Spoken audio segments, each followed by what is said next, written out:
Assalamualaikum warahmatullahi wabarakatuh.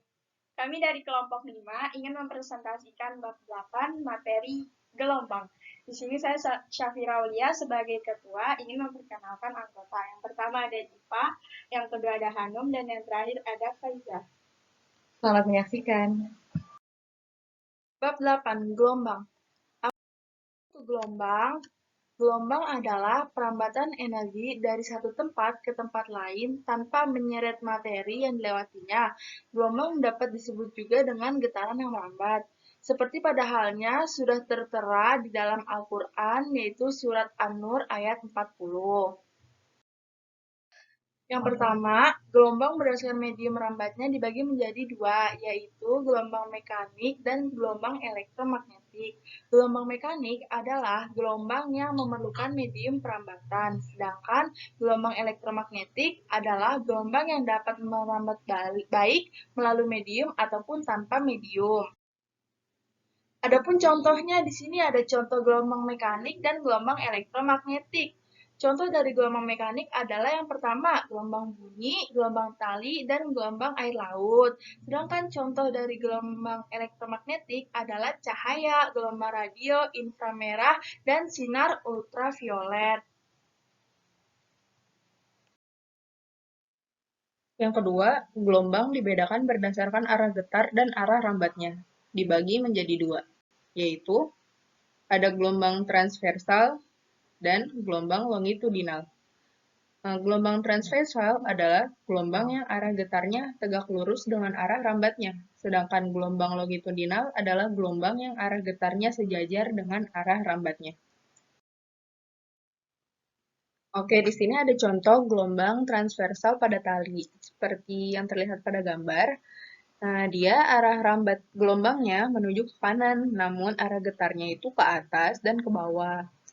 Sedangkan untuk gelombang longitudinal, dia arah perambatannya sama dengan arah getarnya, jadi sejajar.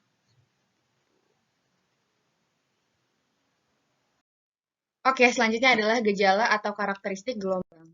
Yang pertama ada dispersi gelombang. Dispersi gelombang adalah perubahan bentuk gelombang ketika gelombang melalui atau merambat suatu medium. Contohnya ini ada gambar pelangi. Jadi jika suatu sinar kotak mengarah kepada prisma, maka prisma itu akan mengeluarkan warna yang terpisah-pisah menjadi 7 warna, yaitu warna pelangi. Dalam kehidupan sehari-hari, penerapan dispersi ini adalah pembentukan pelangi. Kemudian yang kedua adalah pemantulan atau refleksi. Refleksi adalah perubahan arah rambat gelombang saat bertemu bidang atas dua medium. Contohnya itu ada saat kita berteriak di atas tebing, maka suara kita akan memantulkan kembali atau kembali ke kita.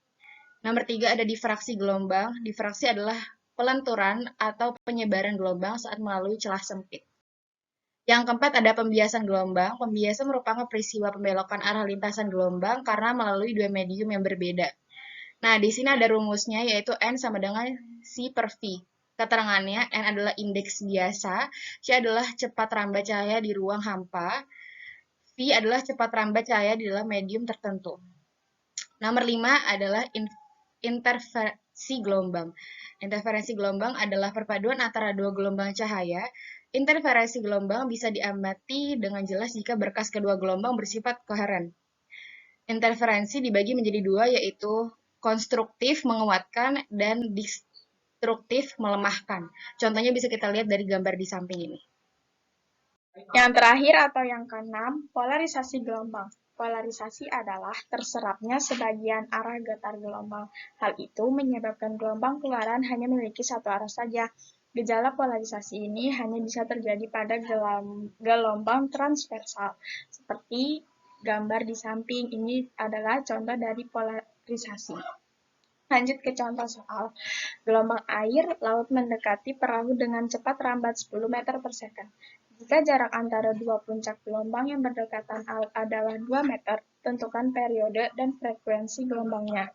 Pertama, kita menulis diketahuinya dulu. Di sini sudah diketahui cepat rambatnya itu atau V sama dengan 10 meter per second. Dan gambarnya itu sama dengan 2. Ditanyanya itu periode atau T dan frekuensi atau F.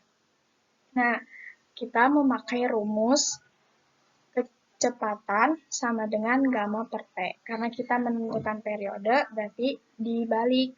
Berarti kita periode sama dengan gamma dibagi kecepatan. T sama dengan, nah gammanya itu kan sudah diketahui 2. Dan cepatnya itu 10, berarti 2 per 10 sama dengan 0,2. Nah, tadi kan sudah diketahui periodenya, berarti kita sekarang mencari frekuensinya. Rumus frekuensi itu F sama dengan 1 per periode. Berarti sama dengan 1 per 0,2, yaitu hasilnya 5 Hz.